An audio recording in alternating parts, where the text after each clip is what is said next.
Alors, aujourd'hui, nous avons 3 questions. La première question est de Clotilde. La Sainte Vierge avait-elle une sœur?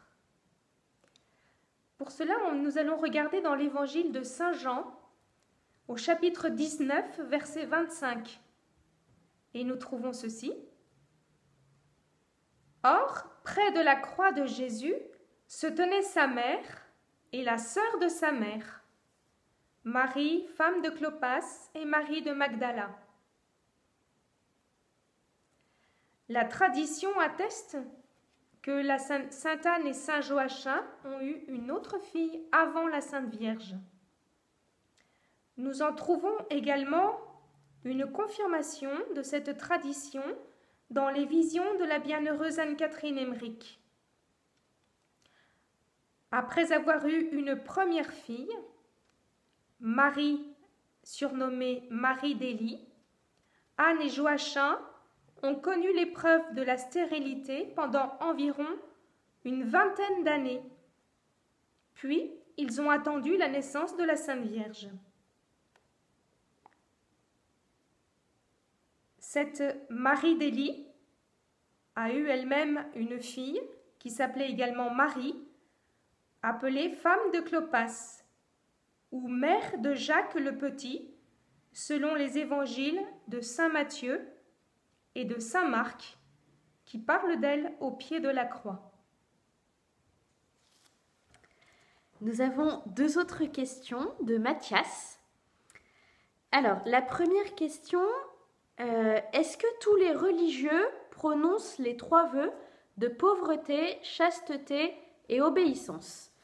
Alors oui, tous les religieux sont consacrés par le moyen de ces 3 vœux, qu'on appelle aussi les conseils évangéliques. Donc, vœux de pauvreté, de chasteté et d'obéissance, qui permettent aux religieux d'être unis à Jésus, de suivre les traces de Jésus qui a été pauvre, chaste, qui n'a pas eu de femme, qui était pur, et obéissant à son Père. Donc, les religieux, en prononçant ces 3 vœux, imitent Jésus et aussi s'unissent à Jésus dans son mode de vie. Certaines communautés ajoutent un 4e vœu. Par exemple, les jésuites font vœu d'obéissance au pape. Mère Teresa a donné à sa communauté un 4e vœu, au service des plus pauvres d'entre les pauvres. Les Salésiens, le vœu de servir la jeunesse, ou bien certaines communautés contemplatives, un vœu de stabilité. Alors, il peut arriver que ces 3 vœux de pauvreté, chasteté et obéissance ne soient pas forcément professés de façon explicite. Par exemple, certains ordres, comme les bénédictins, les cisterciens ou les trappistes, prononcent 3 vœux. Un vœu d'obéissance, donc là c'est pareil, un vœu de stabilité, donc là on a un vœu en plus, et un vœu de conversion des mœurs. Mais ce vœu de conversion des mœurs inclut, et c'est bien spécifié, la chasteté, donc le fait de ne pas se marier et d'être tout à Jésus, et le vœu de pauvreté. Donc c'est bien ces 3 vœux par lesquels tous les religieux sont consacrés.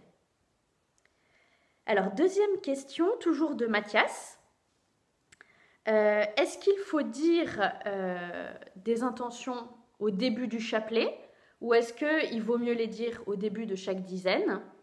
Qu'est-ce qui est le plus important? Le plus important, c'est de penser à l'intention qu'on a dit, par exemple au début de la dizaine ou au début du chapelet, ou plutôt au mystère qu'on médite pendant le chapelet, pendant la dizaine? Et si c'est le mystère qui est le plus important, nous demande Mathias, comment faire pour ne pas s'habituer lorsqu'on récite des chapelets avec toujours les mêmes mystères? Donc beaucoup de questions, on va essayer d'y répondre les unes après les autres. Alors d'abord pour les intentions pendant le chapelet, on est tout à fait libre.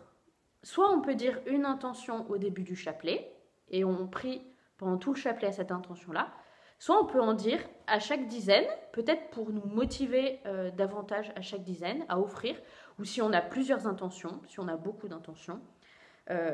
C'est liberté totale. Il est bien d'exprimer une intention ça nous aide, d'abord ça nous stimule dans la prière. On se rappelle qu'on ne prie pas que pour nous, on prie aussi pour les autres, pour le monde. Et notre prière a une vraie efficacité, même si on est tout seul dans notre chambre ou en famille dans notre maison. Une vraie efficacité pour le monde. Mais pour répondre à la deuxième question, qu'est-ce qui est le plus important de penser à l'intention ou au mystère ? La valeur de la prière du chapelet, comme la valeur d'ailleurs de toute prière, c'est d'abord de regarder Jésus. Donc ce qui est le plus important, c'est de méditer sur le mystère ou de penser à Jésus et à la Sainte Vierge quand on dit le « Je vous salue Marie ». En effet, quand on médite le chapelet, le fait de regarder Jésus en train de vivre tel ou tel moment de sa vie publique ou de sa vie pendant son enfance ou de sa passion, eh bien, c'est cette contemplation, le fait de regarder Jésus, qui nous fait nous unir à Jésus et qui fait la valeur de la prière. D'où l'importance de penser à Jésus pendant sa vie publique, sa passion ou son enfance. Et c'est ça qui fait vraiment, ou les mystères de sa résurrection, pour les mystères glorieux, c'est ça qui fait vraiment le cœur de la prière. L'intention est importante pour nous stimuler, il est important de l'exprimer. Voilà. Elle permet vraiment d'offrir cette prière pour les intentions de quelqu'un. Mais la valeur de la prière, c'est vraiment la contemplation de Jésus. Et cette contemplation de Jésus qui nous transforme, qui nous apporte des grâces, tous les mérites de Jésus, on demande en regardant Jésus, on offre ses mérites pour le monde, pour les âmes, eh bien c'est en regardant Jésus, en le contemplant, en offrant ses mérites à lui, qu'on peut avoir une fécondité au service de l'intention qu'on a dit au début de la dizaine. Il suffit de l'exprimer, même si ensuite on n'y pense plus. On l'a dit, c'est l'intention qui compte. Le bon Dieu, il voit l'intention. C'est d'ailleurs pourquoi on dit c'est une intention de prière. On a l'intention, mais après on reste focalisé sur Jésus. Comment du coup ne pas se lasser ? Parce que c'est effectivement toujours les mêmes mystères. Alors, d'abord, il y a beaucoup de mystères de la vie de Jésus. Et dans chaque mystère, nous pouvons penser à un aspect différent du mystère. Par exemple, si je médite sur la nativité, on peut contempler tout particulièrement la pauvreté de Jésus, qui naît dans la crèche, ou bien son humilité, ou bien on peut l'adorer, ou penser à la paix de Bethléem, ou à la joie qui régnait à Bethléem, etc. Donc, un mystère de la vie de Jésus est tellement riche qu'on peut le contempler sous plusieurs aspects différents. On peut s'aider de phrases de l'Évangile, méditer juste quelques mots qui nous présentent le mystère, et ça peut nous aider. Ou de petites méditations de saints. On peut aussi dire le chapelet avec des clausules. Alors, qu'est-ce que c'est qu'une clausule ? C'est Jean-Paul II qui l'a proposé dans une lettre sur le rosaire. Il s'agit en fait dans le « Je vous salue Marie », après avoir dit le nom de Jésus, « Et Jésus, le fruit de vos entrailles, est béni », donc après le nom de Jésus, on rajoute quelques mots en rapport avec le mystère pour réveiller notre attention. Soit on peut dire les mêmes mots pendant toute la dizaine, soit on peut changer à chaque « Je vous salue Marie ». Je vais donner un exemple. Par exemple, si on médite toujours la nativité, on peut dire « Et Jésus, qui est né dans la crèche, le fruit de vos entrailles est béni. Et Jésus, né de la très sainte Vierge Marie, le fruit de vos entrailles est béni. Et Jésus, pauvre dans la crèche, le fruit de vos entrailles est béni. Et Jésus, le Verbe qui s'est fait si petit, le fruit de vos entrailles est béni. » Et on peut en trouver à foison. Donc soit on dit la même pour tous les « Je vous salue Marie » du mystère, soit on peut changer à chaque « Je vous salue Marie ». On peut aussi regarder des images qui nous permettront de mieux penser au mystère. Voilà. Donc, vous voyez qu'il y a une grande liberté qui est donnée. Le plus important, c'est pendant la prière du chapelet, de bien penser à Jésus et de bien regarder Jésus dans ses mystères. On dit un « Je vous salue Marie » pour terminer. Je vous salue Marie, pleine de grâce, le Seigneur est avec vous.